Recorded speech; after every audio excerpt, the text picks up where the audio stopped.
I often use this analogy of like, if you're doing a home renovation, you can have like the most beautiful rendering of the new bedroom, and we're going to have these lamps on the side of the bed that are coming out from the wall. But if you haven't checked if there's electricity in that wall there or not, it's going to drastically change the cost and the time and everything. What we need to do in a shaping session is we come out with some kind of diagram where engineers, product, and design, they're saying we understand that. So the first thing is we are not going to start something unless we can see the end from the beginning. We're not going to take a big concept and then say, what's the estimate for this thing? We're going to go the other way around, and we're going to say, what is the maximum amount of time we're willing to go before we actually finish something? How do we come up with an idea that's going to work in the amount of time that the business is interested in spending? Today, my guest is Ryan Singer. Ryan was one of the first few hires at 37 Signals, and through his experience of building Basecamp and his 17 years of building products at 37 Signals, he wrote a book called Shape Up, which shares a very different approach to building software. Appetites instead of deadlines, a big focus on bringing design engine product together into a room to shape the plan versus writing long PRDs or trying to finalize designs before you start building. I've noticed more and more teams adopting the Shape Up method, and especially with AI starting to change how we work and build product, there's a shift coming in how product teams will operate. And so I thought this was the perfect time to do a deep dive into the Shape Up method. This episode is basically going to give you everything you need to give Shape Up a shot on your team or at your company to see if it fixes the problems that you're having shipping great products. A big thank you to Des Traynor, Bob Mesta, and Chris Speck for suggesting questions and topics for this conversation. If you enjoy this podcast, don't forget to subscribe and follow it in your favorite podcasting app or YouTube. Also, if you become a paid subscriber of my newsletter, you get an entire year free of Perplexity Pro, Notion, Superhuman, Linear, and Granola. Check it out at lennysnewsletter.com. With that, I bring you Ryan Singer. This episode is brought to you by WorkOS. If you're building a SaaS app, at some point your customers will start asking for enterprise features like SAML authentication and skim provisioning. That's where WorkOS comes in, making it fast and painless to add enterprise features to your app. Their APIs are easy to understand so that you can ship quickly and get back to building other features. Today, hundreds of companies are already powered by WorkOS, including ones you probably know, like Vercel, Webflow, and Loom. WorkOS also recently acquired Warrant, the fine-grained authorization service. Warrant's product is based on a groundbreaking authorization system called Zanzibar, which was originally designed for Google to power Google Docs and YouTube. This enables fast authorization checks at enormous scale while maintaining a flexible model that can be adapted to even the most complex use cases. If you're currently looking to build role-based access control or other enterprise features like single sign-on, skim, or user management, you should consider WorkOS. It's a drop-in replacement for Auth0 and supports up to 1 million monthly active users for free. Check it out at workos.com to learn more. That's workos.com. This episode is brought to you by Merge. Product leaders, yes, like you, cringe when they hear the word integration. They're not fun for you to scope, build, launch, or maintain, and integrations probably aren't what led you to product work in the first place. Lucky for you, the folks at Merge are obsessed with integrations. Their single API helps SaaS companies launch over 200 product integrations in weeks, not quarters. Think of Merge like Plaid, but for everything B2B SaaS. Organizations like Ramp, Dorada, and Electric use Merge to access their customers' accounting data to reconcile bill payments, file storage data to create searchable databases in their product, or HRIS data to auto-provision and deprovision access for their customers' employees. And yes, if you need AI-ready data for your SaaS product, then Merge is the fastest way to get it. So, want to solve your organization's integration dilemma once and for all? Book and attend a meeting at merge.dev/Lenny and receive a $50 Amazon gift card. That's merge.dev/Lenny. Ryan, thank you so much for being here and welcome to the podcast. Yeah, I'm really happy to be here. Thanks a lot. I think this is going to be a legendary episode. There's a lot of interest these days in different ways of working. especially ways that aren't agile and safe and Scrum and all these ways that people kind of hear about working, especially in this world of AI where everything's just changing. Feels like there's just an increased interest in exploring different ways of working. And specifically, it feels like there's been a rise in interest in Shape Up, the stuff that you talk about. So I am really excited to basically help people understand what is this way of working? Is it right for them? What are ways to start implementing it? What are maybe some pitfalls you may run into? And as much as possible, get into a lot of real talk about how things are actually going on product teams that people often don't like to hear. So first of all, just have you also seen this increased interest in Shape Up? Yeah, I think it's interesting that we're talking now. The book came out in 2019, and it's just I've been hearing more and more like, oh, we know somebody who's trying it, or we're hearing it when we go talk to other companies. So I think it's a wave that's slowly building, and it's funny, like when it came out, I even tried to have like an online forum to get everyone who's interested to talk together. And what I started to learn pretty early on is that people don't like to talk about their struggles shipping, especially, CPOs and CTOs don't like to go in a public forum and say our company isn't shipping, or our engineering team is stuck, or our team is always lost in the weeds. That's not it's not an easy community topic on an online forum. So I think there's also some reasons why it's been word of mouth kind of slowly gathering steam. That's something I struggle with on this podcast. It's, as you said, it's a product, and product teams don't want to be sharing that things aren't going great. That's why I introduced Failure Corner on the podcast, where it's like, okay, but tell me a time things didn't go well. Oh, yeah, that's great. Yeah, because it's so hard to get to that, right? And it's not all just this golden path rosy where we're all, shipping beautiful, meaningful things all day. It's a hard business, and there's no like perfect school either that kind of produces expert product managers and CPOs and CTOs and stuff like that. So we're all like trying to figure this out, and we don't have a lot of sources, so there is a lot of struggle. And there aren't like many options for how to build product. Like all people really read about is Scrum/Agile/Safe as they scale. And then there's like Waterfall, which I'll never do Waterfall. And then there's like the startup way of just like ship and maybe 1 or 2 week cycles. And then there's Shape Up. So it feels like it's one of the rare other options that exists. And so that's one of the things I've been hearing. It's like, I hear like, oh, we thought there was only Scrum or Kanban, and then we heard there was this Shape Up thing. Like, what's that? And I think it's always been connected to Basecamp. We're going to talk about that. Just like it's like it works for companies that are nothing like Basecamp. Maybe just touch on that briefly. Well, I mean, that came as a surprise to me.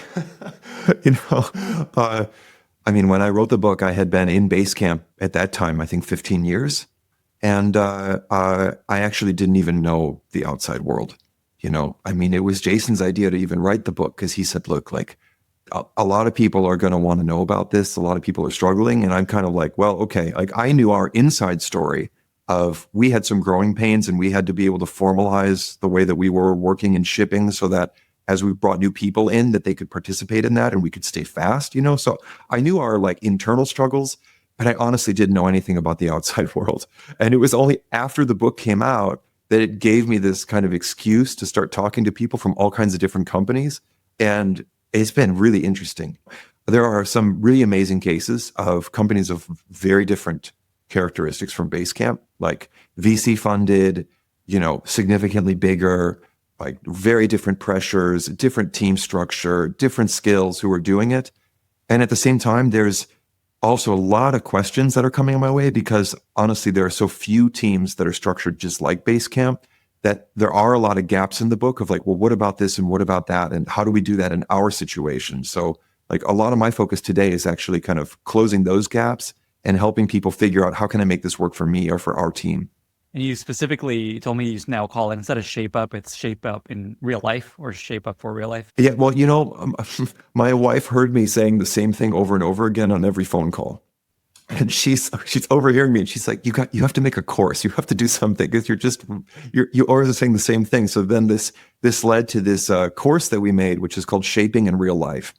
And well, yeah, the idea is the real life part, right? How do I make this work if my designers don't code? If I have actually, it's very contentious to get engineering time, you know what I mean? Like when there's all these different pressures that Basecamp didn't have. We're going to get into the nitty gritty of how this actually works and the key elements, but can you just give like a very short overarching summary of how ShapeUp is different from how other product approaches are? I think the way it's different starts with kind of how the way we were working was a little bit different. So I started working with Jason and David on the first version of Basecamp, which was like the flagship product of 37 Signals back in 2003. And we were a team of 3. And I think it's for any really small team when you're just starting out, you don't need a process, you don't need a way of working. It just kind of happens organically because you're together. You don't have to explain it to other people. It just kind of happens on its own, right? But there was always this really intense urgency from both Jason and David, like, we've got to get to something we can ship. We have to finish this and move on. We have to get to something that's done. There was just no tolerance for kind of big things that got fuzzy and started to drag. There was always this like sharpening to get to what is this thing really and when are we going to get to the end soon? And on top of that, even when we were building V1, David wasn't actually full-time as our only technical person. He was programming 10 hours a week. So we had this really intense pressure of like, how can we really use David's time well? We don't want to ever kind of give something that this is the thing we want to build, and then it turns out not to be what we want. We have to throw it away and then come back again, or you know what I mean? Like those kind of bad cycles of waste. Let me actually ask about this because this is really interesting. So this is DHH. He was working part-time when he started 37. 10 hours a week. Yeah. Was he working on like Ruby basically and that whole thing? Well, Rails came out of the first. So he told Jason, I want to try building this in Ruby. And because before they had done some collaboration and David had done things in PHP before that. And he had this new idea he wanted to try Ruby, this language he fell in love with. And then, the framework Ruby on Rails, he ended up releasing that after Basecamp was standing because it was kind of extracted from the things that were necessary to get V1 of Basecamp to stand up. So that's what he was doing the rest of his time instead of. I don't know what he was doing the rest of his time. Probably something great. But he's always been like that. He's always doing something interesting. Like he's either racing or who knows what. You know what I mean? Like But all I knew was that we got 10 hours of that time. I love that was like a constraint to design a way of working that uses engineering time most efficiently. Yeah, I mean, put that together. So David's constraint of 10 hours a week. And then Jason has this, I think many really successful founders and especially CEOs have this thing. It's like all they want to see is movement. You know what I mean? Like forward, forward, forward. So like, when do we get to see it? When do we get to try it? When do I get to put it into somebody's hands? So that combination, there was just so much urgency, even though there was no outside pressure. You know what I mean? It was completely just like, let's say, cultural energy of like, how do we kind of keep getting somewhere and getting to something that we can celebrate and get excited about. I love that. That's like an attribute, I think, of a lot of successful founders. So that makes sense to hear that. Totally. And that's where I come back to, like, this is the part of the story where I think so many companies would say, yeah, I know that experience, right? Because I think that's probably the seedling of a lot, as you said, of successful companies, is that combination of urgency and also that those guys were so talented and that they had a clear vision of what they wanted to do and all of that. Is this amazing time, actually, these early days. Is there anything more to the backstory that's important to share? Super interesting. Yeah, the other big piece of it was, so Jason and I were like this kind of product, what do you call it? Like the 2/3, and then so I was doing UX at the time and I was doing hands-on coding as well. So we're very, very integrated. Everybody kind of does a little bit of everything. All of us were coding. Like Jason was in the actual app templates as well, doing HTML and CSS to do the views. He's doing hands-on design. We're all like very much connected with like, why are we building this? What is this? David's doing the bulk of the programming. And Jason and I were having these little sessions where we would really figure out what the idea was. And there would be this moment where you would have a few strokes of the Sharpie pen on a big pad of paper. And all of a sudden you'd be like, oh yeah, like that's the idea. That's the thing we want to go try to build. And for me, like those sessions with Jason, they were these short, very, very intense sessions where you're trying to crack the nut together. Like, where's the idea? What's the concept? Like, how can we go? What's this thing that we're going to go and like 10 hours later, right? David's going to come back and we're going to be like, this is awesome. This thing works and it does something we're excited about, right? That was really kind of the seedling. I mean, actually, that continued over years and years and years, those sessions. And that's the seedling of this word in the book, shaping. What does it mean to do shaping? It wasn't sitting alone, writing a document. It wasn't making a bunch of requirements. It wasn't making a beautiful Figma file to represent a concept that could maybe be a feature, you know? It was this like super intense, really exciting, collaborative, like, what about this? What about that? Oh, maybe this, you know? So that was a really big part of how we worked also. Very intensely collaborative sessions to figure out what the idea is and getting it sharp enough and crispy enough that we could very confidently get a yes from David and that he would know exactly what it is and what it means and come back and it would be what we pictured and it would work the way that we hoped so that we would kind of keep going and we wouldn't have to reverse or go back to the drawing board. What it sounds like is essentially you're kind of trying to maintain the startup way of working as the company grows. Like everything you're describing is how it feels to be at a startup. And this is a method to keep that. Does that sound right? That's exactly what kind of became ShapeUp was how do we hold on to that as much as possible? I mean, one big ingredient, we had an advantage also, which was that Jason and David hired so deliberately slowly. And this is kind of like a fortunate side effect of the fact that they didn't take investment money. So there was never that moment of like, now's the moment when we grow. It was always like one person. And then kind of the organism adapts. One more person, you know? And so this natural way of working, it was organically spreading. There were, I think, maybe 10 years before we had the first kind of like, wait a minute, what just happened? Like, that's not, like, that project didn't go well. That's not how things normally run. You know, I mean, of course there were always like ups and downs, but it was about 10 years later when we had the first project. I remember the project. I remember being at the end of, it was at that time already kind of, it had been like maybe 6 weeks or 7 weeks. We hadn't yet completely locked the 6-week thing that went into ShapeUp. And I remember we had a review session and there was a fairly new person who was leading who's doing half of the work on that team.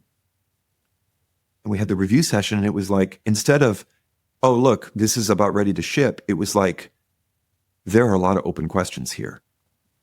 And not only are there a lot of open questions here, we're not getting quick answers as we're asking. And what we're starting to realize is like, oh, not only is this not going to ship, but we can't even see the end of this, you know? And that was like one of those moments where you're like, oh, this isn't going to automatically, organically just keep spreading as we hire forever. You know what I mean? We did reach a point where it's like, oh, we're going to have to figure out when this goes well, why does it go well? And what do we do differently? And how do we kind of formalize that so it's reproducible as we keep onboarding more people? And that's actually when ShapeUp as a framework started. That's when I really kind of started to lean in and I sort of took over that responsibility of, okay, how do I systematize this? That's a great segue to let's actually talk about how the ShapeUp method works. What are, maybe just at a high level, what are like the core ingredients to the ShapeUp method? There's basically kind of like three maybe big things. So the first thing is this notion of we are not going to start something unless we can see the end from the beginning. So we're not going to take a big concept and then say, what's the estimate for this thing? We're not going to say, oh, we need to build a calendar and then do a whole bunch of Figma files or write a whole bunch of requirements and then ask for an estimate. We're going to go the other way around and we're going to say, what is our appetite for this? What is the maximum amount of time we're willing to go before we actually finish something and we have that startup moment? that we talked about, that moment of like, you know what I mean? It works. We got somewhere. At least this, if not the whole project, this meaningful piece, we can literally walk away from.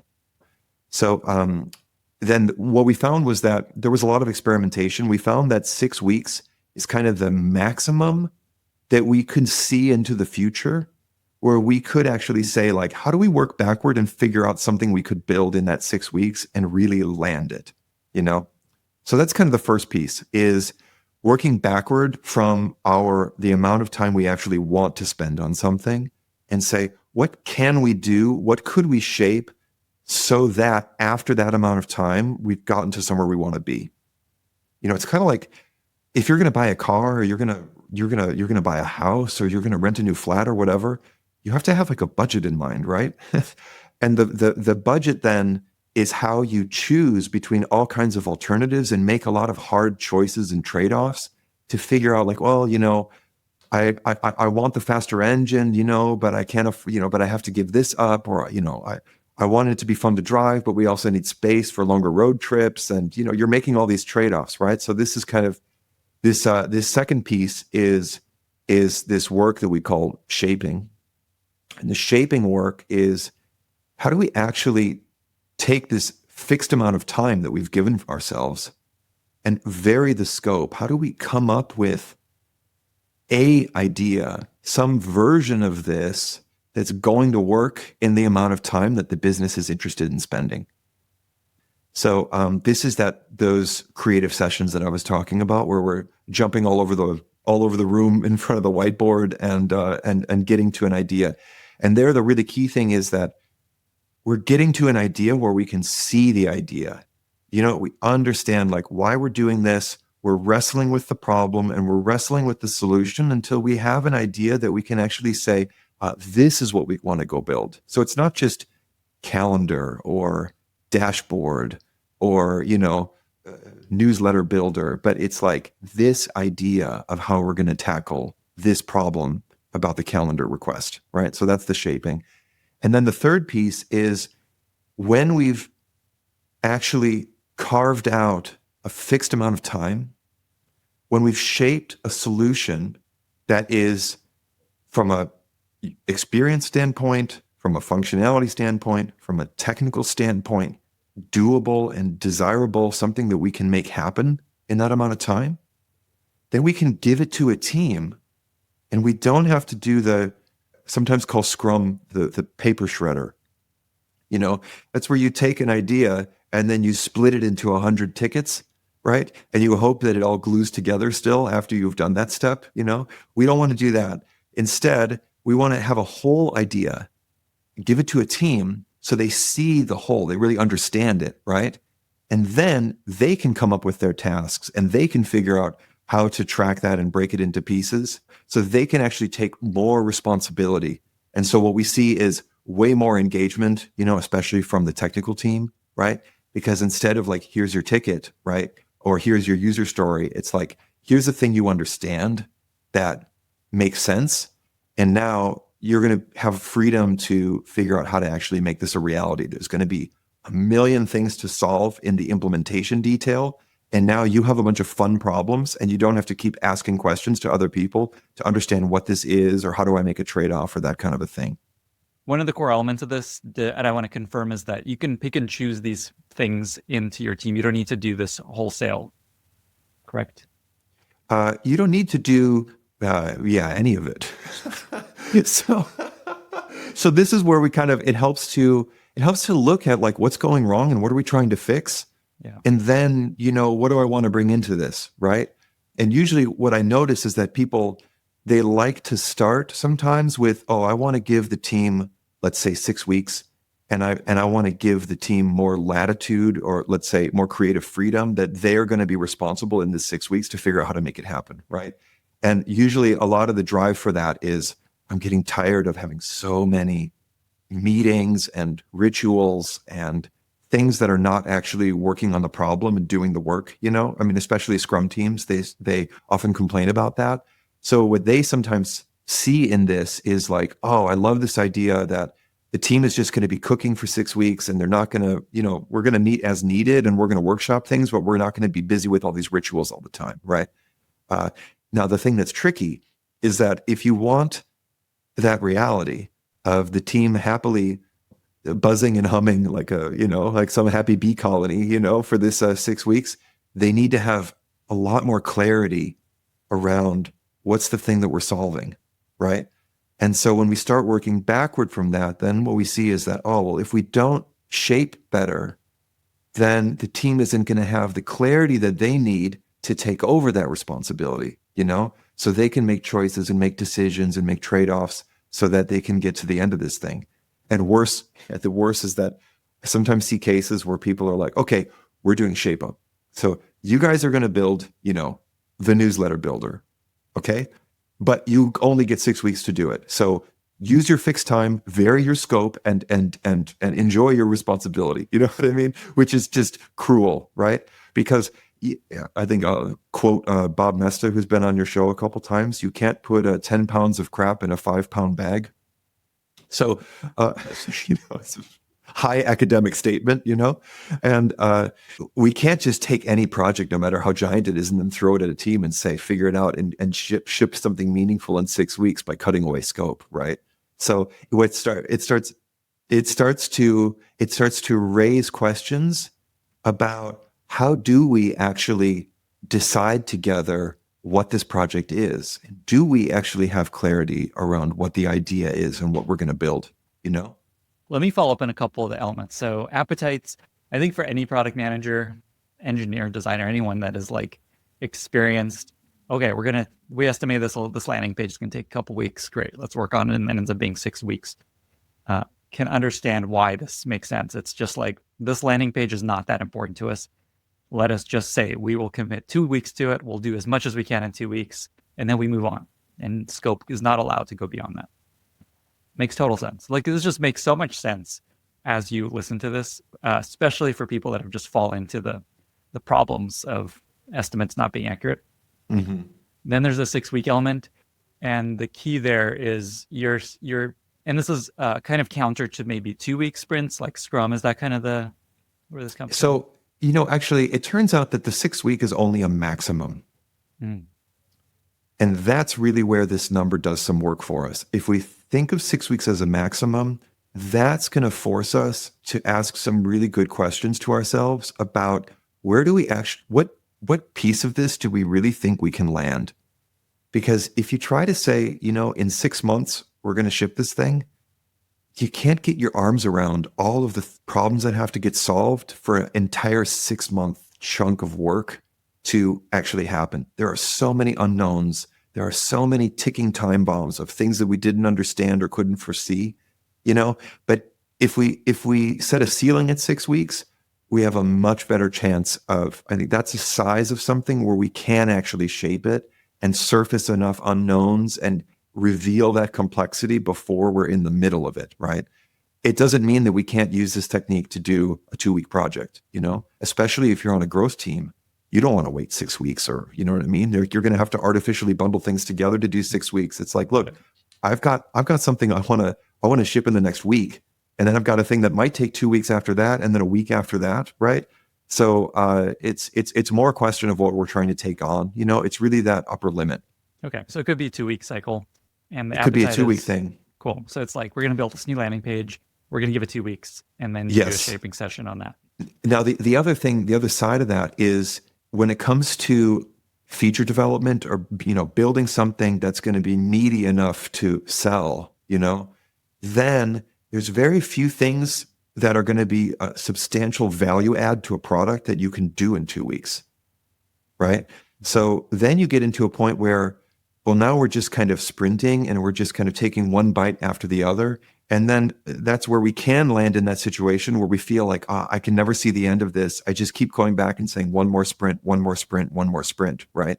But 6 weeks is a long enough chunk, or sometimes 4 weeks. The question is kind of, what's big enough that we can actually get somewhere with this amount of time, right? And there's an implied element to this that I think is worth highlighting. The whole idea is you commit to the appetite, and if you are not on track to hit that, instead of extending the date you cut in order to still hit it? This is a tricky one.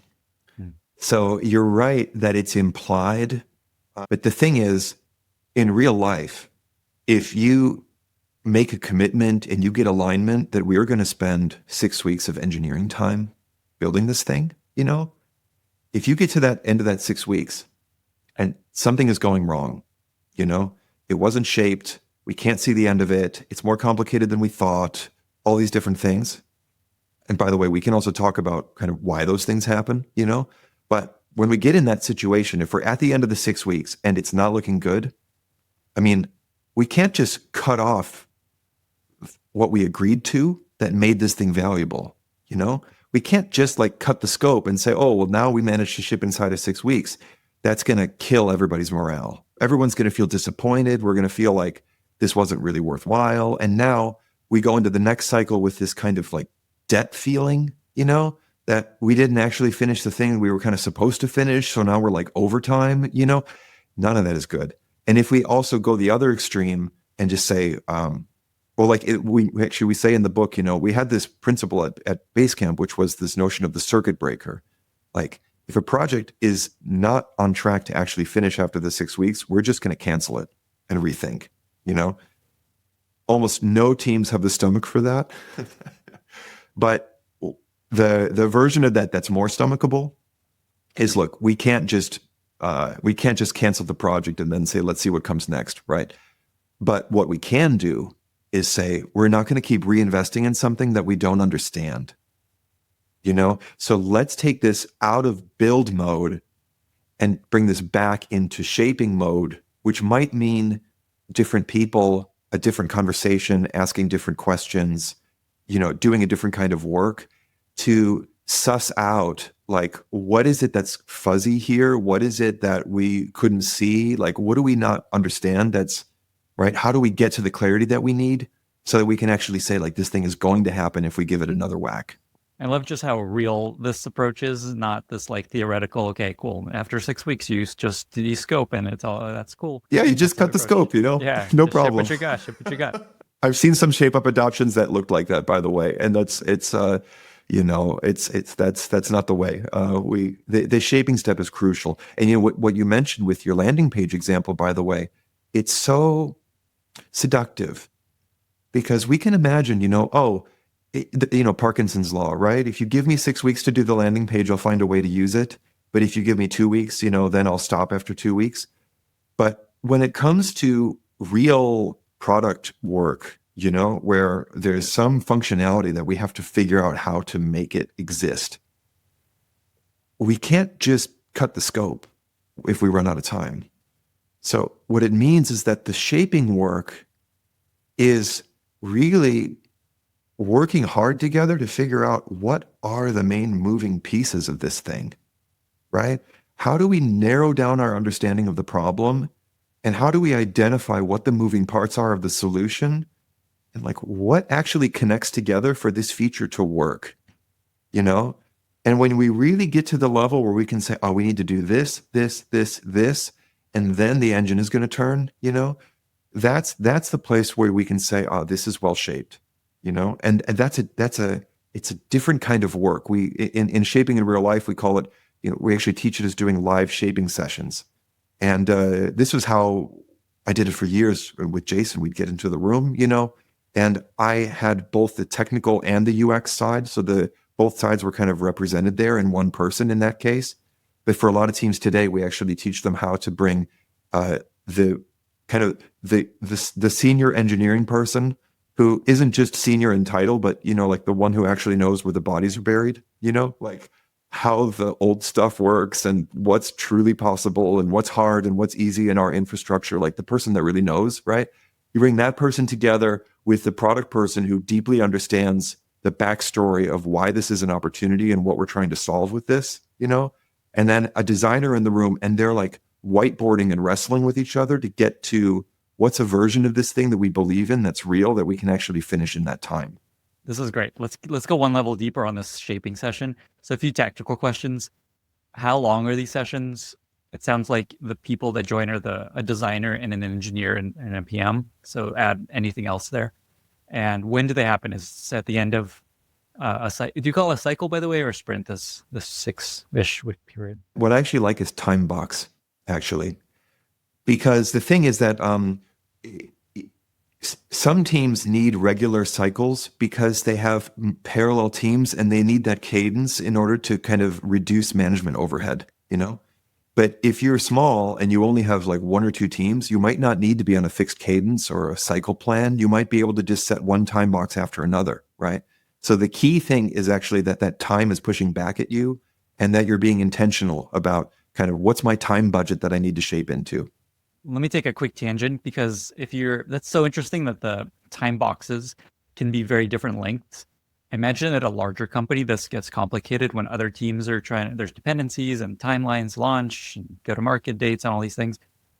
What's like the largest company this approach has worked at? Like what's the ideal company stage for ShapeUp? It can function in very large companies. We have, for example, I have some friends at they're what is it called? They're doing clinical trials, so they're in the pharmaceutical industry, and I mean the company's thousands of people, and it's not that every team is doing this, but they have a few teams that are working in important areas, and they're doing this, and it's completely possible in that context.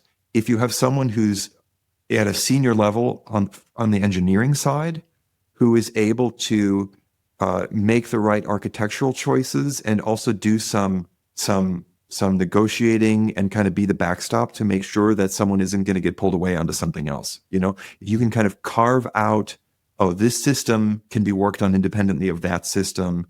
This was actually what David at Basecamp has always been amazing at, is this dependency hell. It's actually not, so many people are used to it and they think that it's just how it is, but it's actually not.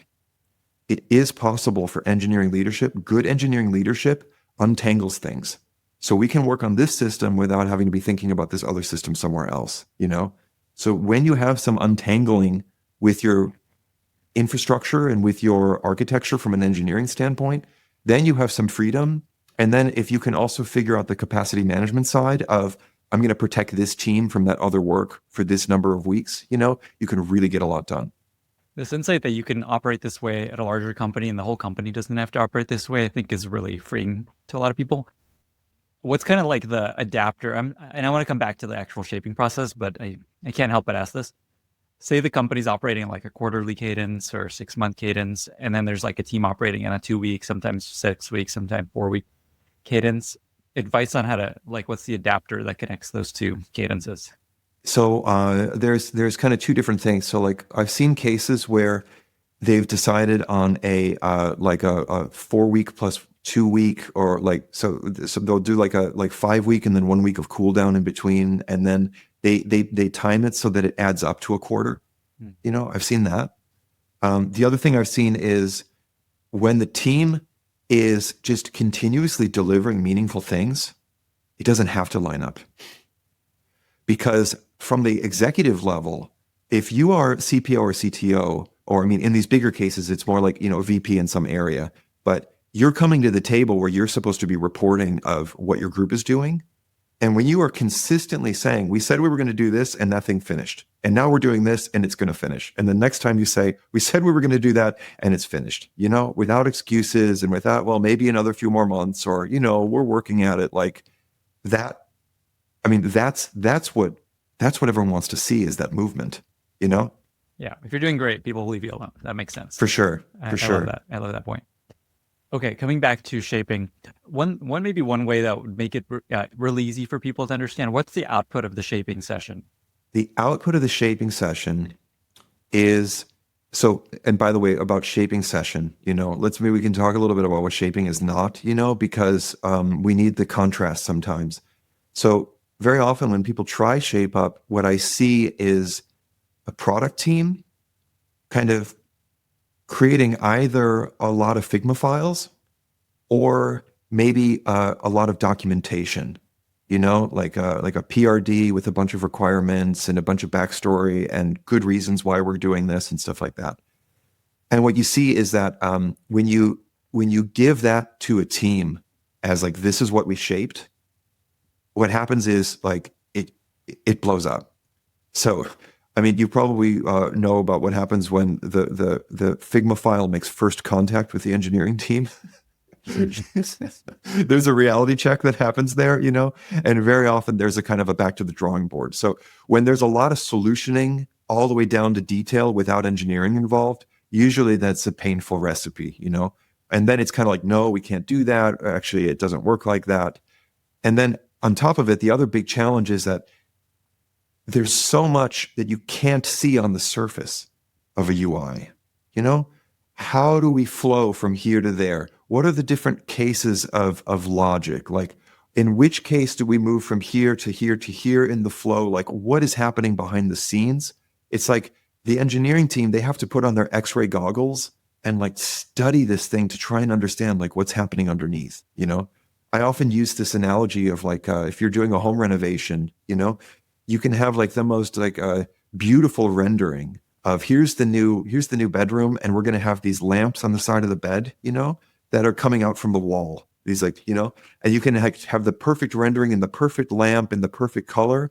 But if you haven't checked if there's electricity in that wall there or not, right, it's going to drastically change the cost and the time and everything if you're going to have to rip open those walls to feed some lines up to those lamps, right? So what we need to do in a shaping session when it's going well is we come out with some kind of drawing or diagram where engineers, product, and design are all looking at that and they're saying, we understand that. I know exactly what to go build, right? I'll use the example of the calendar from the book. So what is a calendar?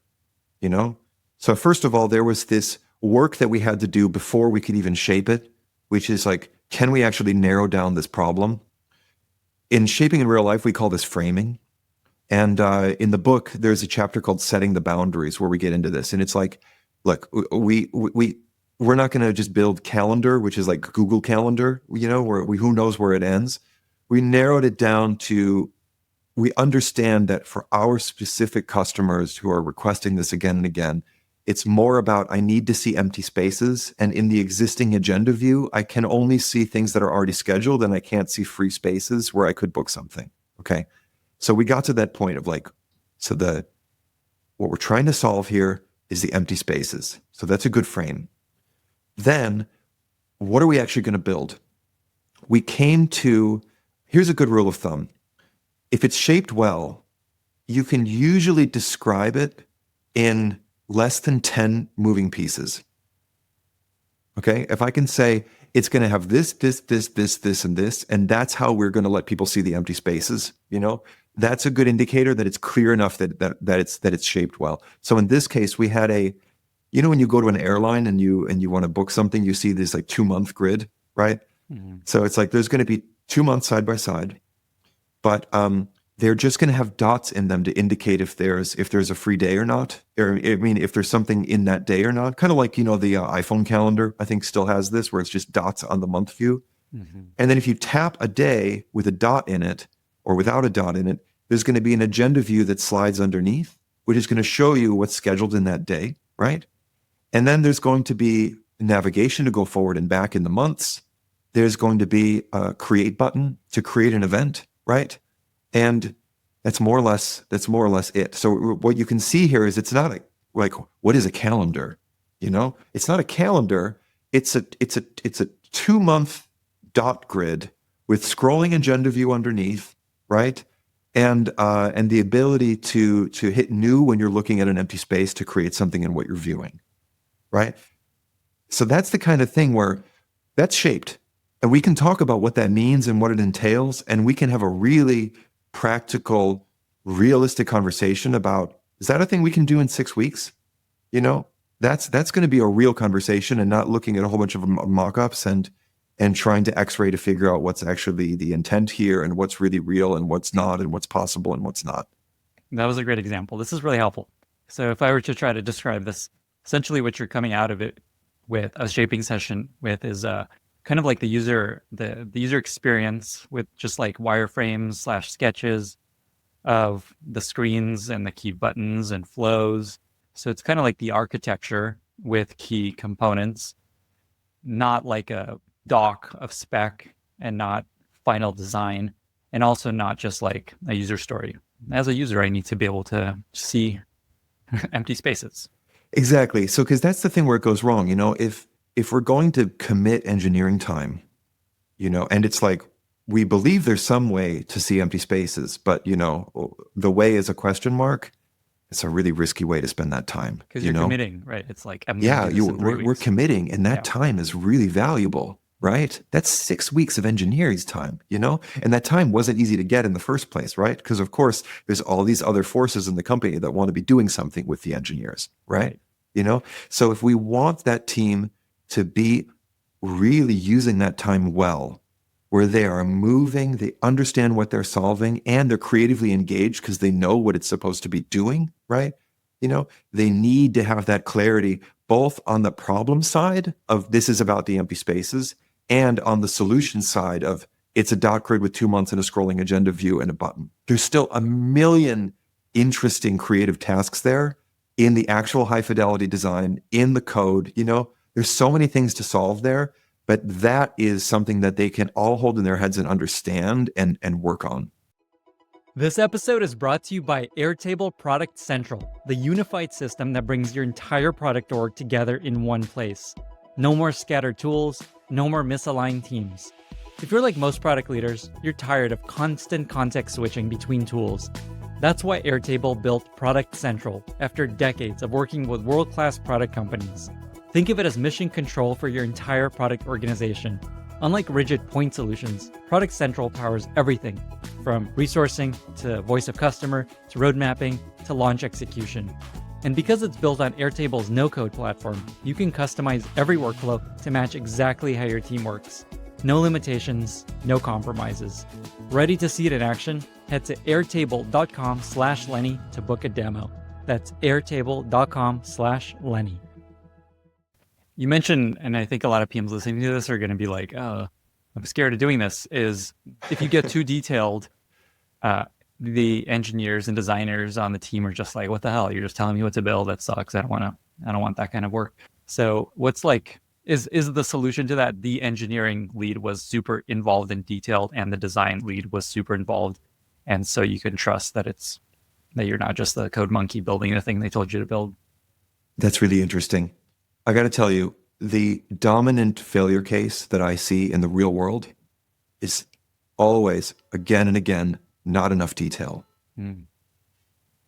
And it's also the most common failure mode where the engineers run back to the product folks and say, I'm not getting enough from you. It's really like that. But I can understand why the hair stands up on the back of the neck a little bit, thinking about it, because of course, if you give a senior engineer, like, here's how I want you to go implement the schema for this database change for this model, they're going to be like, what do you like? Who are you?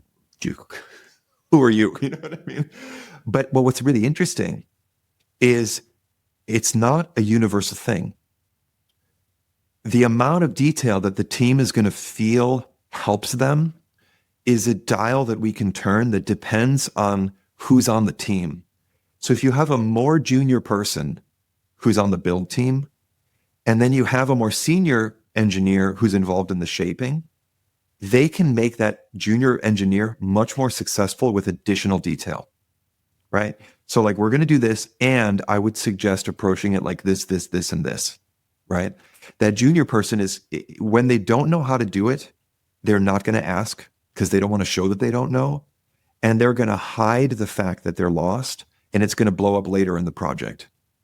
And on the other hand, if they are given more guidance, they're going to be able to be successful. They're going to learn about, this is how this person who knows well kind of approached it.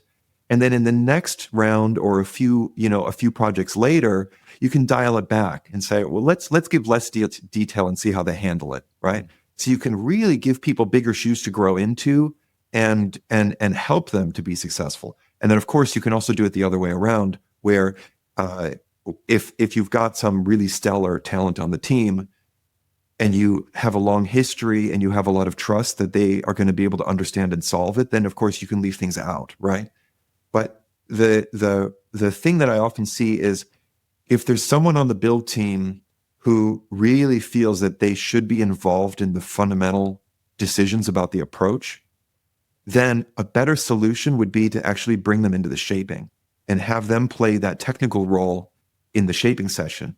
If they have the right skills and the right perspective and the right knowledge to play that role well, then just bring them into the shaping, right? So it's all about how do we bring people into a moment where we are using their strengths, and then we're giving them an input so that whatever their kind of work step is, that they are able to apply the maximum creativity, but also have the maximum clarity so that they can really use that time well and also like feel good about what they're doing. Feels like the core of this is de-risk the biggest risks and address the biggest unknowns as much as possible. Like there's probably this 80% of here are the risks. Let's just understand them deeply before we commit to this appetite. That is exactly right. There are these, we can call them rabbit holes. We can call them time bombs. There are these things where we say, oh, it'll be fine. Like one example, like simple example, I worked with a team and they had a step of onboarding in a fintech product. Okay. And there was this step of onboarding and they would lose a lot of people in the funnel at that step because you had to fill out a whole bunch of information. And they figured out that they could actually pipe that data in from one of the partners that they had because they were partnered with banks. And they're like, oh, we don't even need to be asking people this, right? So we're gonna fix conversion. We're gonna eliminate a step from our user experience. It's gonna be great, right? The thing that they didn't look at was if you go into the code on that step of the onboarding, it's not actually one step. There's like 3 different branches of that step depending on which bank the customer is integrated on, And so that's the kind of thing where it all sounds so great and simple. And then you get into the weeds and you realize like, oh, wait a minute. You know what I mean? So now we have decisions to make. Now, if you're in the middle of a project and it's already been resourced, right? And people are already on the hook that we're supposed to be doing this, and you already got the alignment that the engineering time is happening for this, and you're finding that out in week 4, you know what I mean? You did all these beautiful drawings, by the way, and now you're finding this out in week 4. Like, that's a bad place to be. But if we're in the shaping room and we didn't kick this thing off yet, right? We didn't even greenlight the project yet. And we have an engineer there, not just the product people, not just the designer, but we have that engineer who really insists on, sometimes I like to think of it, like the grumpy old plumber who's seen everything. And he insists on opening up the walls and looking at the pipes before he'll give you a quote, right? So it's like when you've got that person in the room, they're saying, yeah, that all sounds great. Let's take a quick look at the code and figure out what screen you're actually talking about. Let's just take a quick look. And it only takes a moment to open up the code, find this thing that we're talking about, and really look at it and say, oh, it's more complicated than we thought. And now it's not like, okay, now we're screwed and the project is going to be bigger. No, now we can have a really cool conversation about trade-offs. So let's say we've got 3 different integrations here, 3 different segments integrated into different banks. How big are they relative to each other, right? In terms of the deals we made or the percentage of customers who flow through those 3 different conditions, right? If we just did this on one of those branches, would it be a win? And like if we did it on all 3, how much more time would we have to negotiate for? And would it feel worth it? You see, like we're getting into this horse trading of like, what is important? What's worth it? What do we need to get out of it? And that's really productive. And when you're doing that before the project starts off, that feels like, oh, we're talking about the important things. We're not failing right now. We're engaged in the hard questions that are going to enable us to really ship something that's successful later. Well, let's go one level deeper on this shaping session, because clearly that is so core to this working. And I know you have a whole book about like how to actually do this, so we're not going to answer all the questions, and there's a lot of detail and nuance. But a few questions. How long do these usually take? Is it like, sounds like a whole day kind of experience? And then it sounds like you invite as few people as possible, but not too few people. What's your guidance on who should join? So we run in this Shaping in Real Life course, we've been doing workshops where we try to help people to learn what it's like in a shaping session. And one of the things that's always interesting to me is how, so like Katya and I will be running the session, and we have to, like, people aren't used to working so fast, to like, what are we actually doing right now? What's the decision? Like, what's an idea? Like right now, we're not going to go away and draw something and then all comment on a document and then come back and get together tomorrow. Like, what ideas do we actually have right now? Like starting from zero. So like, Yep. imagine, I like, imagine like, we, we've narrowed down the calendar problem to it's about empty spaces, right? We are willing from a business standpoint to spend 6 weeks on a whack at this where it's solved. We believe there's a way that's possible. So what can we come up with? And that's the input to the framing session, or sorry, the shaping session. Exactly. So the having a narrowed down problem from the framing work, and this is a whole other topic of, very often the PMs are sometimes just taking something at face value and not negotiating down to really narrow down what is this really, and where is the value in this? But let's suppose that that's happened, right? That we've narrowed down the problem. So now we've got a narrow problem. So now what we need to do is try out different ideas, and this is the real thing. We have to try to break them. So I want to draw an idea, and then I want the technical person to find like, oh, this isn't going to, this isn't going to work because of this reason.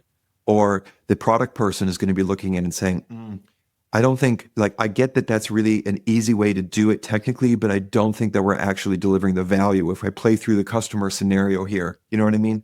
So there's these different angles where the idea can fail. And one of the things that we also coach people to do in a session is not just to go down one path and then be sort of stuck in one idea, and now you're kind of going in circles around little details of one idea for 3 hours, but to really step back and say, here's an approach. What if we had the scrolling agenda view? Okay. And that's idea A. Like, then what's a very different way of doing this? You know what I mean? Like, if we didn't want to have the agenda view there, like, is there a way to do this where it's just the month view? Let's see if we can draw that, So that's the kind of thing that's happening. You asked about the time, and I started with, like, people aren't used to just going all the way into actually trying ideas, So there is a little bit of a learning how to just face that blank page and start trying things together, What we find is that a 3-hour session can be very, very productive to help you figure out kind of what do we already have that are possible approaches to this? What are some major missing things? Like, okay, I've got the calendar dot grid, I've got the agenda idea, but like, what about multi-day events? Do you know what I mean? Like, so there can be these things, these like what abouts. So then maybe we break and we think for a little bit, and somebody sketches some ideas on that and does a spike or two on something, and we come back again, for another 3 hours, or we come back the next day, right? And what I would say is, if the project that you're trying to do is doable with, let's say, your existing technology, right? You're not inventing a new algorithm. You're not inventing some new database, or, you know what I mean? You're not doing a new AI model. It's more about like, how do I use the APIs and the frameworks and the tech stack that we have? How do I put that together to build something? Then, if the problem is clear and the time is now, like, you will be able to come to a conclusion about what's possible to build in 3 sessions, something like that. The key thing is leaning into those sessions and really wrestling with each other. If you have just the product and the designer there, and then it's kind of like, well, we'll show this to the technical person later, then it can all blow up, and then you find out it's more complicated than you thought, and you have to go back to the drawing board. We need to have the necessary information in the same room for these sessions to go fast. There's so much genius built into this approach, and it like sits on top of human nature. One is just you need to actually go into the deep edge cases and nuances and not just Yes. like, that's fine. Let's go More move. concreteness. Very concrete, very like in depth. And Yeah. then the appetites, there's just like so many elements of this that just connect with the way humans work versus a theory of just like, yeah, we'll estimate Yeah. how long this will take. It'll be go great.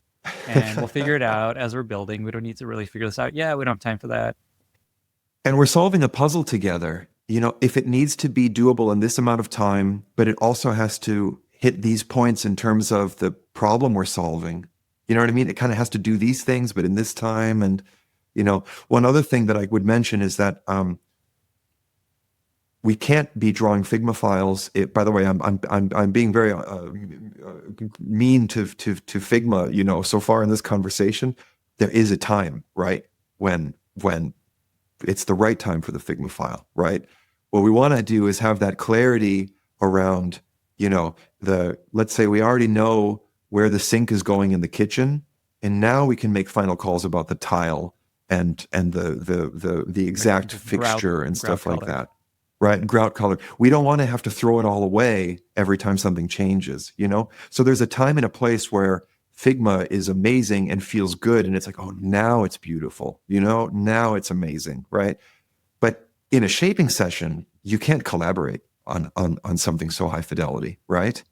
And so we need also some ways to collaborate, and this is where you see these techniques in the book, like breadboarding and fat marker sketching. These are tools to help us express an idea very, very clearly in detail. We're going to hit this button, and from this button go to here. This calculation runs, then we get this answer, and then we have this choice to go here or here, right? Like that's the kind of thing that we need to be seeing. And that's kind of the sort of the level of detail where we can move fast together, but still see something real, is more this kind of breadboarding level. Fat marker session is like very evocative of what this whole session is about, is like very high level sketches. That's a great term. The danger there that I often see is that what we don't want is to say, oh, Figma isn't the right thing at this level, so instead we're going to do fat marker sketches. And what you get is the equivalent of a blurry Figma. Do you know what I mean? Just less detail. Yeah. What we need from a fat marker sketch for it to be valuable to us as builders is it has to really communicate the idea. Yeah. So when I look at that, I'm like, oh, now I get it. Right. And if it's kind of more this sort of general wireframe of like, dashboard goes here and there's going to be 4 reports, and it's like, I still don't know what to build. Right. Mm-hmm. So if it's not telling me what to build, so maybe this is a way to come back to your question about what's the output of the shaping session. It's like, it's shaped if we can give this to a technical person and they say, yeah, I know what to go build now. I'm very happy with our overview of the process. I think we've done a really good job giving people the gist. And obviously, if they want to actually implement it, they can get the book and dive in or work with you, which will point people to. Say someone's like, this is awesome, I want to do this. What would you say is a good first step for a team that's currently, let's say like they're in startup land and they're just like shipping every 2 weeks, maybe every week. So maybe for that bucket of folks. And then also for a larger company that's, I don't know, Agile, Scrum, safe, and they're just like, oh, let's try something different. Sometimes dev teams, they like the idea of not having the Scrum ritual. So they want to take in the 6 weeks. But unless the engineering and product come together to figure out how to collaboratively shape, like we talked about before, that time box isn't going to go well. So right? They think they're going to not have to do stand-ups, but now it's like a day of hard thinking. Well, it kind of turns into even more meetings because we don't know what to do. And the more meetings is just that shaping session specifically, right? No, what I mean is that if we only adopted the 6 week cycle and said we're going to figure it out, and we didn't adopt the shaping, then we just don't know what to do. And then we reach the end and we're basically scrambling to shape it as we go. And then we run out of time. And then we feel like this wasn't, it was nice to get a break from the Scrum rituals, but we can't say that we are, you know what I mean? Knocking the champagne bottle on the boat because we're celebrating the launch, or whatever, again and again, right? It's a good actually time to maybe talk about, there's obviously the sprint kickoff in Scrum. What's like the main difference for people? Because they may be thinking, oh, that's just like a sprint kickoff. That's a good one. Deal. That's a good one. So what you often see in a Scrum team is that there's somebody who creates these tickets of like, these are the things that are going to happen inside of the sprint, you know? And really, in my opinion, too many cases, it's not the person who's doing the building who's creating those tickets. It's like a product owner. So there's a big, big gap there. There's we could talk a lot about that, but there's gaps in context. The person who's writing the ticket doesn't actually understand the work that's involved. You know what I mean? So there are so many unknowns and time bombs waiting in those tickets that sound reasonable, but they weren't really created by the person who understands the work that needs to happen, you know? So the key difference is two things. So in Scrum, you have a person who's not the builders making tickets, and this is what in the cruel picture is the paper shredder.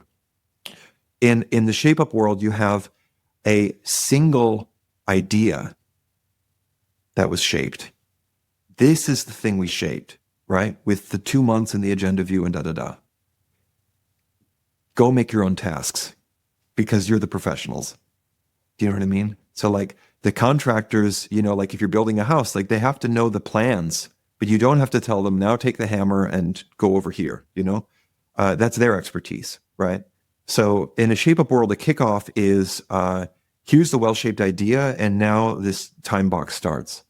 And at Basecamp, it was really, really loose because, they are just stocked with senior people. They have so many very senior engineers, and all the designers are coding. They're very technical, really, really skilled people. And what I found is helpful when the team is a little bit more mixed, if they're not all super senior, is a simple exercise of, at kickoff, take whatever was shaped and just draw a grid with 9 boxes and give me 9 boxes of the 9 major chunks that you think have to get implemented from an implementation standpoint. So like translate this into 9 major scopes of implementation that need to somehow happen over the time box. It's a really, really useful exercise to kick things off. And we have a lot of teams doing that now. If you take 6 weeks, that's like 30 business days.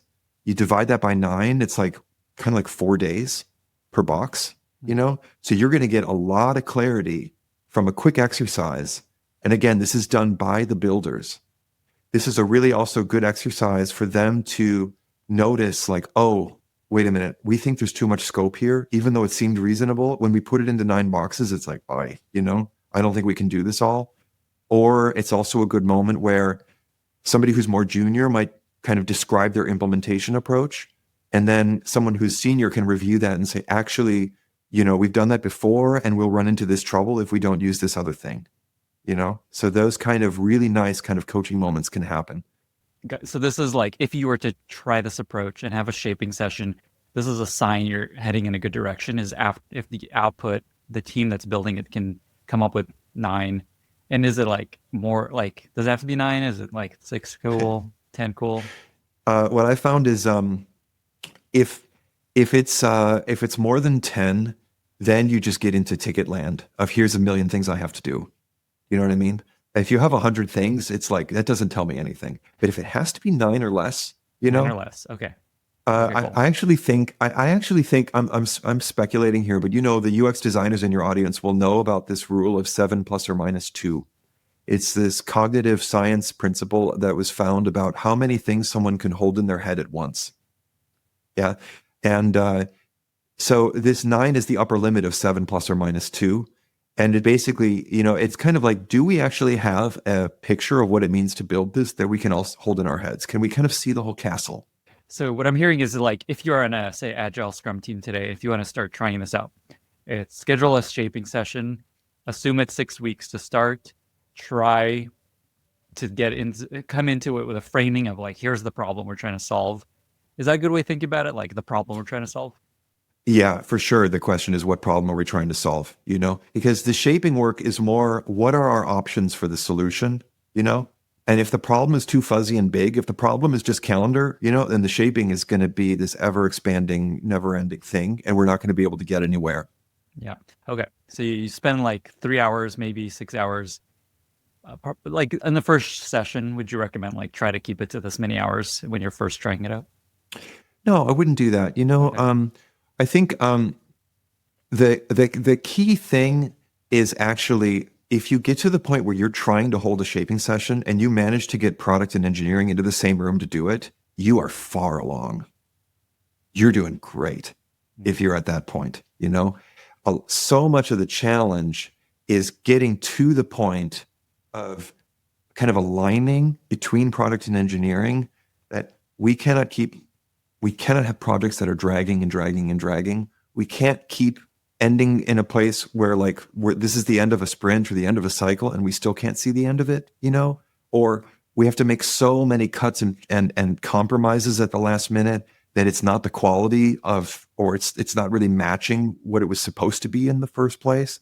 When those problems are happening, or, also, by the way, this is surfacing at the exec level. Imagine, you're the CPO, you're the CTO, and you are supposed to be answering to how's that work going, right? And it's like, well, actually, we're working on it. I mean, I can just think of a couple times when I needed to go to Jason and he expected me to be making progress on something and I had gotten nowhere on it, And that feeling, when you are with top leadership in the room and you don't have a good answer for where you are on something is like, oh, it's brutal, right? And then from the CEO's perspective, it's like, where's the movement? We're running a business here. Like, really, nothing is shipping still, this can't just keep happening, So there's some recognition somewhere, either at the top, higher levels or within the team, of like, we don't want to keep dragging. We don't want to keep being lost in the weeds. And then this can be like the activation energy, like you gather the power to be like, okay, we actually want to try something different. And in that case, what I would say is what usually works best is, okay, we're going to try a pilot project.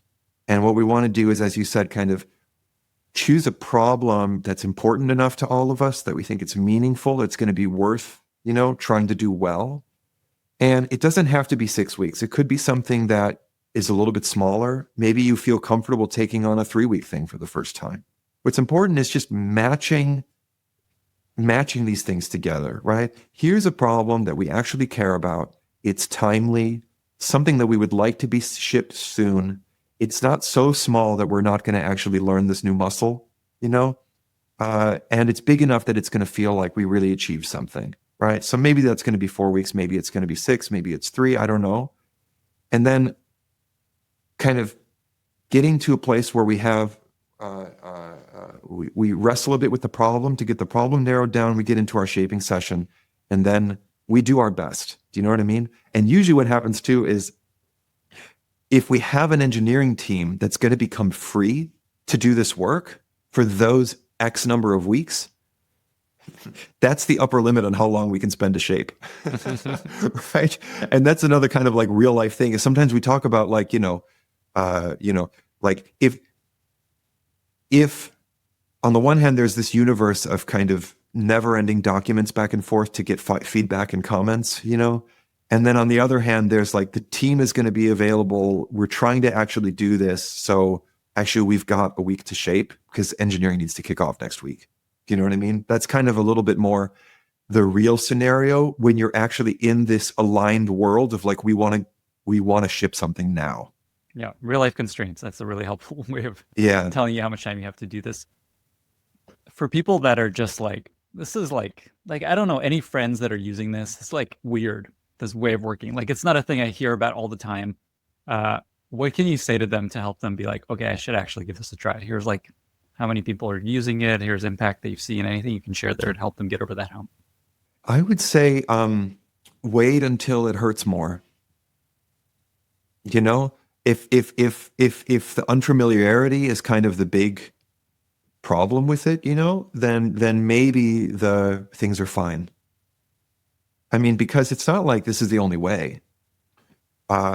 It's more like, changing is really hard, and if there's a good reason to do it, and it's like, look, we've done it the old way.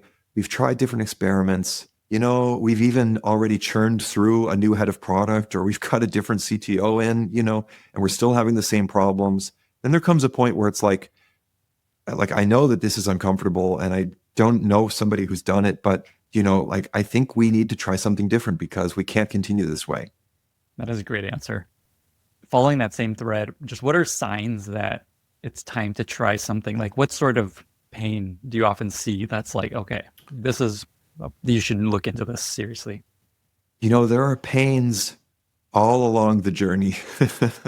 So, I mean, I think the place where it's most obvious is at the end of the line when we thought we were going to be done and this thing is just dragging and dragging and dragging, right? Like the teams, like we're not shipping things, we're running in place, we keep going in circles on this, like we don't see the end. Of course, that's kind of like the culmination, but there's also a lot of pain points along the way. So if we go all the way upstream, if we go to the source of a project, right?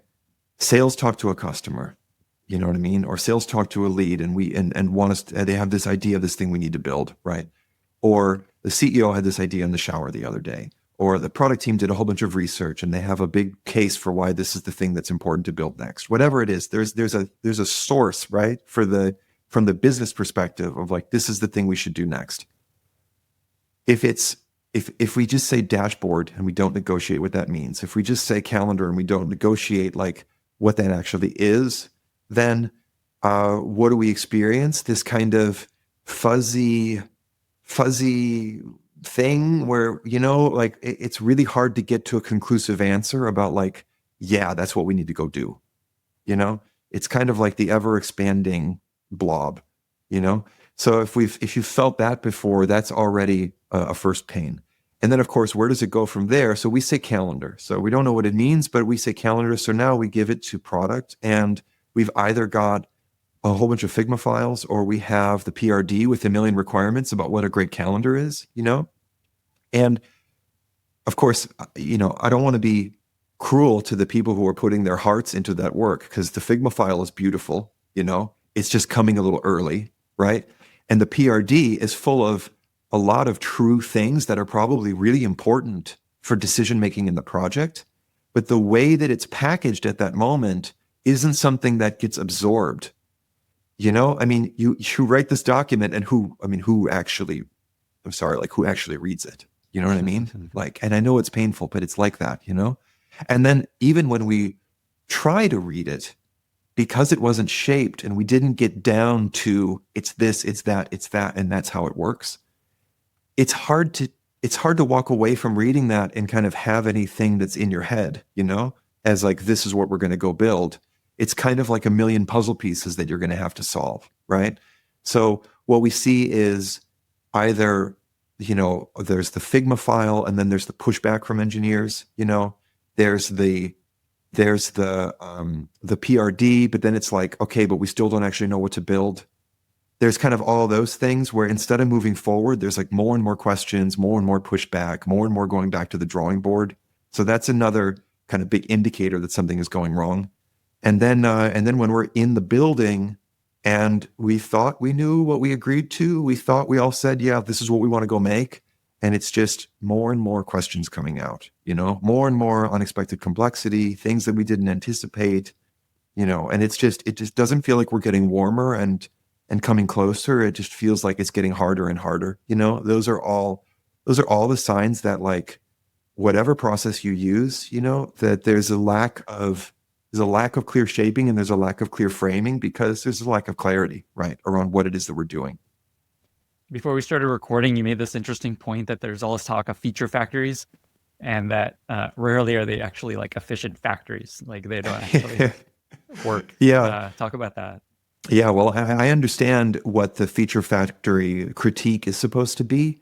It's actually to the framing point of we're not negotiating the value and the outcome we're trying to get from something. We're just kind of taking it and building it, And then, of course, in the end, according to the feature factory critique, we just built it because somebody said we should build it, and then people didn't use it and didn't value it, and the product is just getting bloated, right?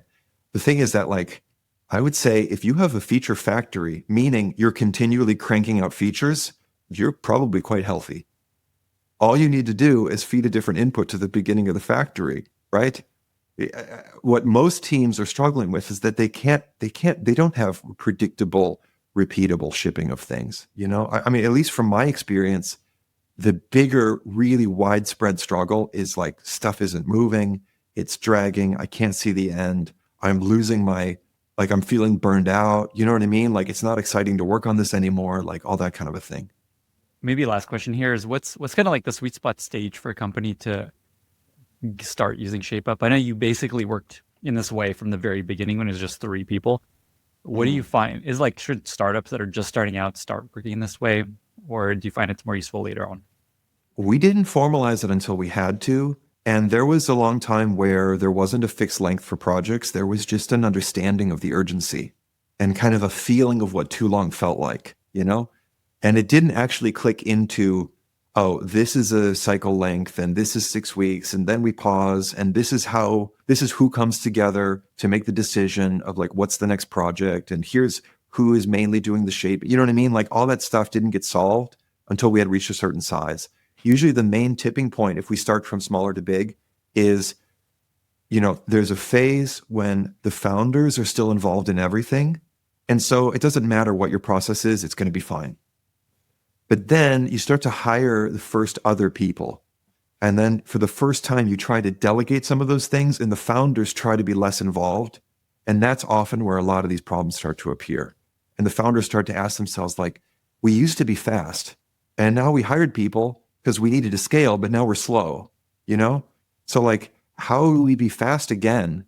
Because we know what it's like. If we just got back in there as founders and, got our hands dirty, like we could make this go. But how do I get these, like the people that we've brought in to make these trade-offs and make these decisions? And how do I get the work to flow again? So that's something that we definitely see there. So that's a really good moment. I'm onboarding new people. I don't know what to tell them how to work. I don't want to introduce a bunch of Scrum rituals. Just winging it on Kanban isn't working because they don't have enough clarity around what to go after. So I have to babysit them all the time. You know what I mean? Like these kinds of things. There is another extreme, which is we've already gone past that. We've been Scrum or whatever for years. The company has been growing, like revenue is coming in, like sales is doing their job, like things are running, but man, nothing is getting out the door. And we're years in and we have an entrenched development.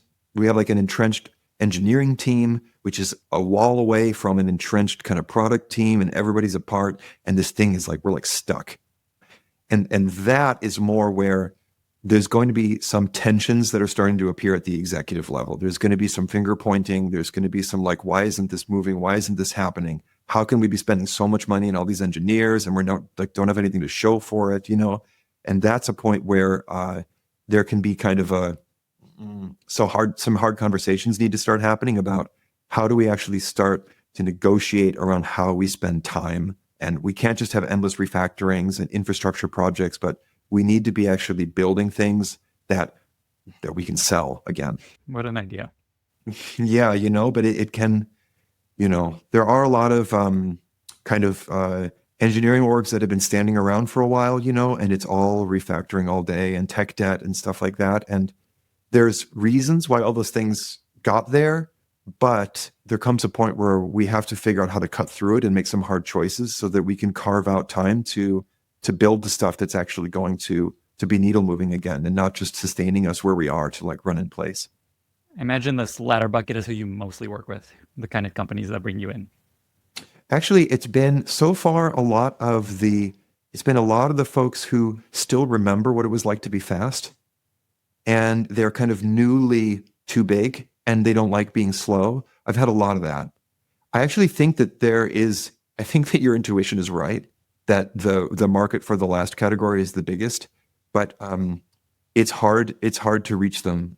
It's not easy to talk about these things. These are sensitive topics. Do you know what I mean? Like our engineering team isn't shipping, and like it's like and it's happening at leadership level. There's a ton of complaints happening deeper in the org, but nobody down in the org can change anything. At the end of the day, it's actually the interface at the executive level of being able to say, how are we using our time? Like we have to change something.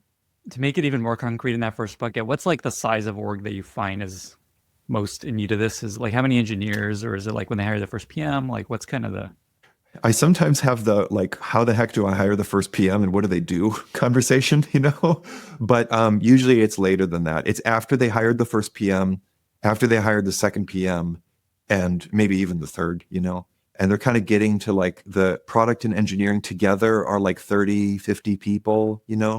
And it's like we thought we put everybody in the right roles. We kind of did what we were supposed to do, and everything is just grinding. And like, why are we so slow? perfect? So 30 to 50-ish people seems like a good time to. That's probably like basically you're finding that's when things start to really break down. That's when they show themselves. And I think, I mean, if someone kind of hears this and it all starts to make sense and they're earlier in that wave, then of course, the earlier that you can anticipate it, the better, right? Yeah, that's a good point. So This if is when you're, it's too late, is when they come out. I mainly hear about it when it's too late. That's why they're reaching out. Got it. So maybe closer to 30. Okay. But I think, I really think, honestly, I think it starts the first project where, for example, the founding engineer is hands off, and then the new hire is taking over responsibility, or the person who was like sort of founder / CEO is like first giving it to a PM to kind of thinking they're going to carry it through. And then it's not exactly meeting their expectations of what they thought was going to happen. I think that's when those disconnects actually start. It's the first step away from the work where the seeds of all of these problems actually start. I want to talk about Basecamp and how maybe not every company can operate like Basecamp. Before we get there, is there anything else along the lines of Shape Up that you want to add or share? Yeah, there's one key thing, which is the role of the PM. I think what we see today out of necessity in a lot of teams is that the PMs spend a lot of time kind of chasing around inside of the build phase, inside the time box, to try and make sure that, people aren't stuck and getting lost in the weeds, and try and keep things moving. And it can sometimes be too close to project management rather than product management. And what we see in Shape Up teams when they hit their stride is that the PM moves upstream. So the PM is less busy with how do I get this project to like not be in a bad state when it's getting built. And they're way more in how do I understand the business context? How do I narrow down the problem? How do I negotiate back and forth with maybe the CPO who kind of brought this to me to understand where the core of it is? That really getting the deeper understanding of the business and the problem and the customer domain, and like what problem is worth solving and what's even slice of that problem is the valuable slice to argue that we should spend a few weeks on. That's the place where the PMs can really contribute a lot in the Shape Up world. That's kind of what they do, rather than shepherding the process or being a ritual master or something like that. That sounds pretty wonderful. I've been doing some thinking about what an AI-oriented world does to the role of PM, and it feels like very similar to that, actually, where the building now is going to happen for you with AI tooling. And that means the bigger question now is like, what the hell should I build? And is the thing I built right and correct and likely to work? And it feels like this is similar. It's like the PM spending a lot more time up front thinking through what to build. And then the building is a lot more hands off. So hands off, it gets done in like 5 minutes when you're just like, well, build this thing for me, bam, there it is. Yeah, let's see. Yeah. Let's see. I'm also very curious. Yeah. Oh man, what a wild time. Okay, let's talk about Basecamp. I think we talked about this ahead of the podcast. That I think you want people to know that it's Basecamp is very unique, and not everyone can work the way Basecamp works. Just talk about your insight there and advice there when people see all this advice coming out of Basecamp. Well, I got to tell you, I had no idea how unique we were until I was outside. And there's so many things. For example, it's a lot of the things that people asked me about that are kind of not in the book that started to reveal those things to me. So many things that I was just taking for granted. I mean, every designer codes. Imagine if every designer codes, and I don't just mean HTML, I mean like running the app locally going into the place where that view is rendered to make that thing look the way that they want it to look or whatever, right? I mean, like really codes. Every designer. So every designer codes. Where's the wall between design and engineering? Where is that? Where's the moment where you arrive with the Figma file and then all of you like the disappointment and all of your hopes get destroyed because the engineers tell you no, right? Like those moments don't even exist, right? In that world. And then also, I think also there was this lack of distance between sort of the business objective, the thing that we're trying to, the reason we want to maybe do this project, and the blessing of the founders, and the like, there wasn't this kind of, executives far away with some big targets and then some layer of PM and then some building. I mean, the founders were always there, right there in the problem definition still. I mean, I can't say today, but I mean, up until 2021 when I was still there, So it meant that there was so much clarity all the time around what we're solving and why we're making time for it.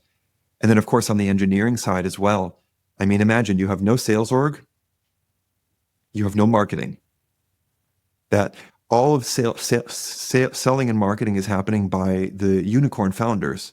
So it means that there isn't contention for engineering time, that there isn't kind of like all these different sources of requests that you have to wrestle with, And David did such an extraordinary job of, I mean, the more I see the real world, the more I'm amazed at how every 6 weeks there was clear runway in engineering of like, we have time for whatever we agree together is the most important thing.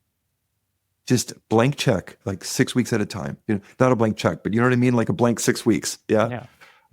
Again and again and again, years without end, keeping that engineering capacity focused on readiness for product, and totally leaning into like what's exciting to do to build for the product and not getting lost in all this refactoring and new infrastructure and technical debt and stuff like that. I mean, those are amazing. So those are some really big differences. And it doesn't mean that you have to be Basecamp to do shape up. But what it does mean is that when we say, oh, just have a shaping session, and if you have the pressure of the time box, then you can make trade-offs together. It's like, well, if we are used to having a big wall between, for example, engineering and design, then we're going to have to learn, somebody who wants to start shaping is going to have to learn like, well, I need to figure out kind of who to bring together and how to have that session and how do we interact with each other so that we are combining all of that knowledge that maybe at Basecamp was all in the same head in a lot of cases. This is such an important point for people to hear because there's so many people that come on podcasts like this and share, here's how to do it based on their experience. And there's so many just assumptions about their resources, the people they hire, the way the founders operate, like no sales team. I think that's like, I don't even think about that. Yeah, imagine no such thing as a request from sales. Yeah, no such thing as pressure of like, we need this thing in order to upsell, right? Or to close this deal. Never. It sounds like you're kind of in this like Basecamp. By the way, was it called 37 Signals? Like, it's interesting to call it Basecamp, not 37 Signals. Yeah, I mean, so it's just like the timing of when I left, We were originally 37 Signals, and then Basecamp became so big that we renamed ourselves to Basecamp. I didn't know that. Yeah. Okay. And then, so for example, like on the book, it says Shape Up and there's a Basecamp logo on the bottom, not a 37 Signals logo, But then they since went back. So it's 37 Signals again. So I sometimes struggle with, I don't know what to call it, but it's both. Whatever people can recognize, it's the same, it's the same powerhouse. Okay, cool. I'm glad I'm not the only one that's confused. But 37 Signals, the current name. Great. Yeah. So you said that it kind of felt like you left and it was like this bubble you got out of.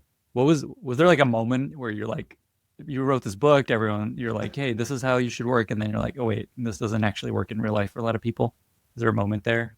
It wasn't that this doesn't work. I was just in a foreign country, It was like, we tried it and it didn't work, One of the common things I would hear is the projects kept running over. We weren't finishing them at the end of the cycle. They kept running over and running over. And then I would be like, so can you show me your shaping work? And then they would show me a PRD. And I'd be like, like, well, that doesn't look like what's in the book. And then I would, and again, like, can you show me your shaping work? And they'd show me like a bunch of Figma files, you know? What I started to understand was like, we have some people in a role who were used to making a certain artifact at a certain step, and they just kind of kept doing that, you know? And I didn't appreciate, it took me a while to realize like there's no engineer in the picture here. And it was when we started to actually do the course. I did actually a couple projects where I helped teams hands-on, and I learned that it was the first actually consulting project I did where I helped a team who was stuck. And what we did was we chose the engineer who was best suited to come over to product and be there in the shaping. And that was the moment when it was like, now I'm in the world I know again. When we had all of that mixed in the same room again. And so that was kind of like, that was really something, I mean, it was a total learning curve for me, you know? And there's a lot of things like that, but that was, for example, a really big one. It's like, we have to get engineering in there. You're the type of guest I most love having on this podcast because you basically work with many, many companies, study what's working, what's not. You're not like in the clouds pontificating about something. You're like working with teams to make things better. And then you take all of that learning, put it into a book, and share with us all. And so the ROI is just incredible for us all because you've spent so much time doing this and you've actually done the work. You're not just in theory about it. So this is amazing. But we're not done yet. One question I wanted to ask is, Jason was tweeting that he's working on a follow-up Shape Up book. What's happening there? Are you involved in that? What's the story? So I also saw the tweet, and I have to admit, I was a little surprised when I saw this tweet, you know, but I had a conversation with Jason a year earlier, and he reached out and he said, hey, you know, we're thinking about doing a second edition of the book. And my first reaction, I mean, I was actually really in the middle of learning, you know, all these things that teams need to learn in order to kind of catch up to what was natural for Basecamp to do. And so for me, it was like, interesting. I have a lot of new things. I have a lot of new ideas. Maybe collaborating on the second edition could make sense. But what I understood was that what he wanted to do was to kind of make an updated version of how they work, because that's always been kind of a big thing of how, should I use the right name, 37 Signals, of how they market and also how they lead, is they like to really show a clear example. Not like this is how you could do it, this is how some people do it, but like this is how we do it. And I think it's their strength that they are very, very clear, like this is how we do it and kind of take it or leave it.